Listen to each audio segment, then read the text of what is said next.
Niyaphila esimashweni. Awu ngiyanibona. Yayinhle lento.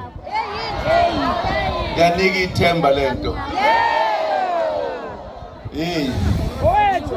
Sizokwenza ibukwayo.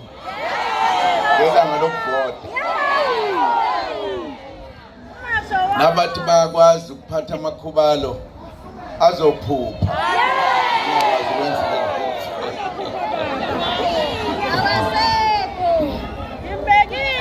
Angibonge bakwethu, ngibonge ithuba. Ngibonge ithuba kubaholi balesifundazwe sakaZulu Natal kanye nabaholi baleli dolobhakazi lalapha eholo lensizwa emva kwami. Ngibonge konke nje nokuthi nakho sila namhlanje sekuseduze lapho esiyakhona. Abakwazi ukukhuluma isiZulu kahle bathi selidumele eMantsompeni. Abakwazi ukukhuzela bathi elamanqamu. Ngoba akusekude ukuthi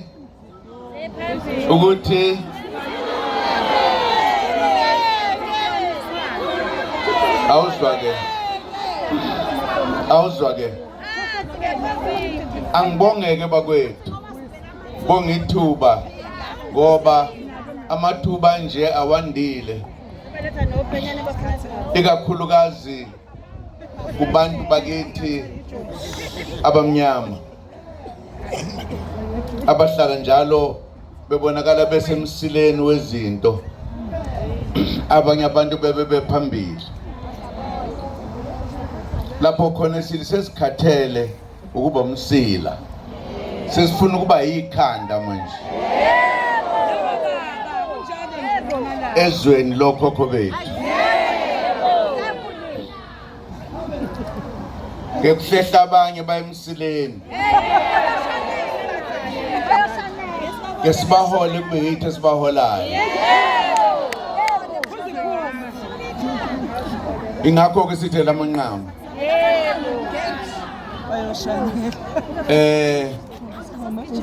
sinomlando omkhulu lapha kuleli zwe lakithi eSouth Africa. Alikho izwe elihle kangaka njenge-South Africa. Alikho futhi izwe elicebe kahle kangaka njengabantu base-South Africa. Alikho izwe nabantu abahle kangaka njengabantu base-South Africa.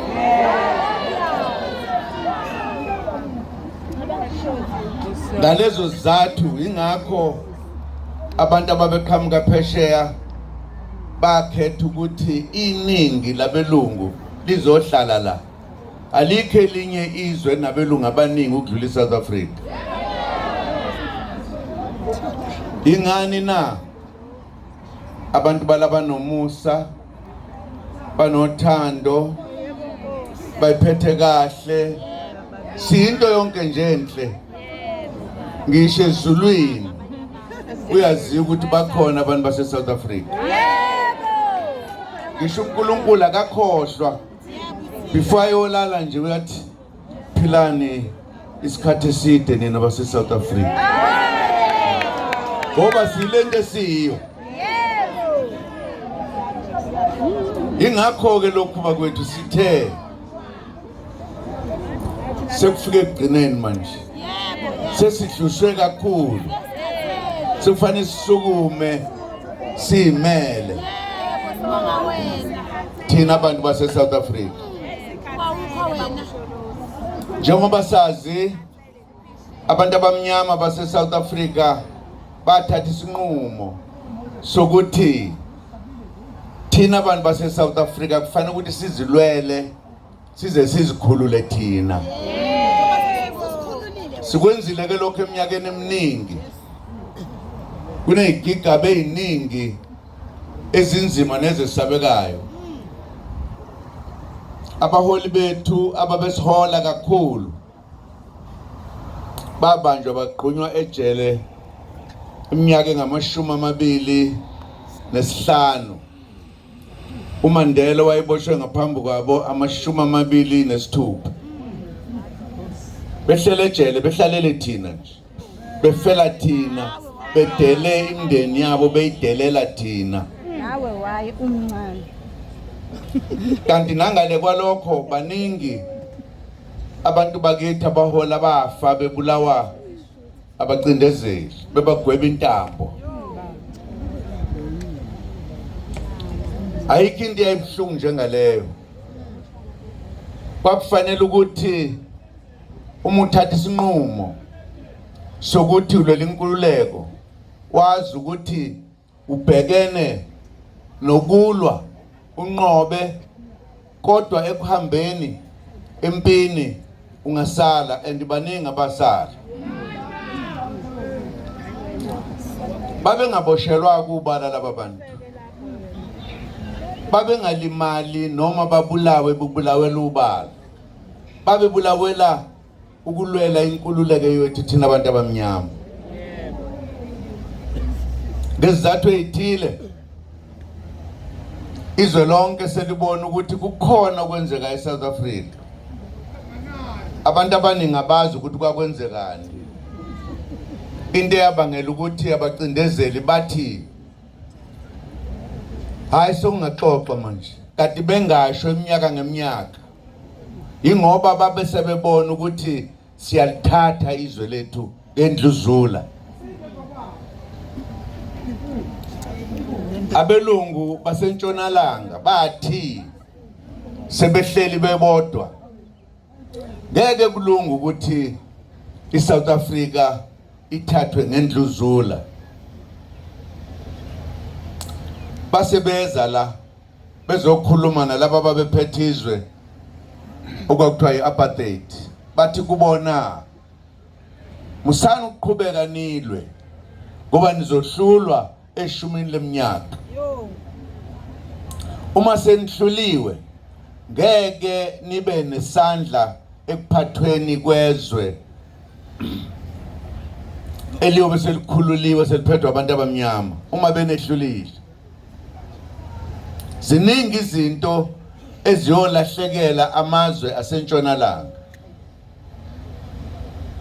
Bathi okokuqala nje, uma izwe seliphethwe abantu abamnyama kusho ukuthi nabelungu sobe singaselutho. Kubalulekile ukuthi sihlale siwutho eSouth Africa. Into ezonisiza ukuthi nivume ukuthi kube khona ukukhulumisana, lokho kwabizwa kuthiwa ama-negotiations. Ngoba uma nenze njalo niyokwazi ukuba nesandla noma sekuphethe abantu abamnyama. Ngoba kuma-negotiations kuyoba khona kufanele nivumelane ngakho, niphinde futhi kube khona mhlambe ngeke nivumelane ngakho. Kodwa niyobe senikhulumela ikusasa lenu ukuthi nibe khona, nibe nezwi ekuphathweni kwezwe lase-South Africa. Base bethi-ke kubona, khumbulani ukuthi iSouth Africa ibaluleke kabi, inepointi number 2 emhlabeni ngokubaluleka. Indawo eyaziwa ngokuthi ibaluleke ipoint elithile emhlabeni ukwedlula zonke ilelizwe okuthiwa iMiddle East, kulela ama-Arab. Ngoba ilona lizwe uma ukulona elikwazi ukuxhumanisa wonke amazwe, abase-Europe, abase-Mpumalanga, abase-Afrika. Mawuse-Middle East ukwazi ukuya kunoma yiphi kulezi ndawo. Kanti yazi waqala number 2 emhlabeni ngokubaluleka iSouth Africa. ngale ndawo kubizwa kuthiwa i-Cape Point. Leyo nto isho ukuthi la kuphela khona umhlaba wase-Afrika. Ilona zibuko elibalulekile unumber 2 emhlabeni okwazi ukufika noma imaphi uma udlule kulona. Bathi kasifuni ukulahlekelwa ile ndawo.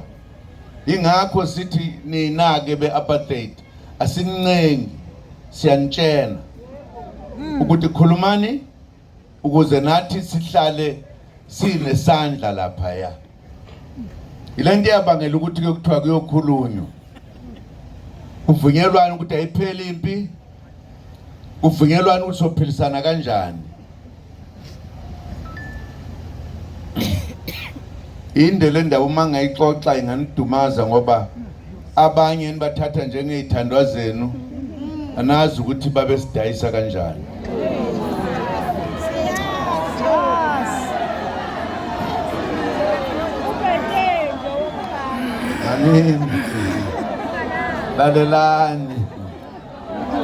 Lalelani indaba zixoxwa ziphinde zinqanyulwe ziphinde zixoxwe nangelinye ilanga. Sikwazi ukuyixoxa zonke. Ngixoxela nje indaba okufanele baniyazi ukuthi sikule nkinga nje kwenzeka kanjani. Kusekhaya ke la kimi nakwaMashu.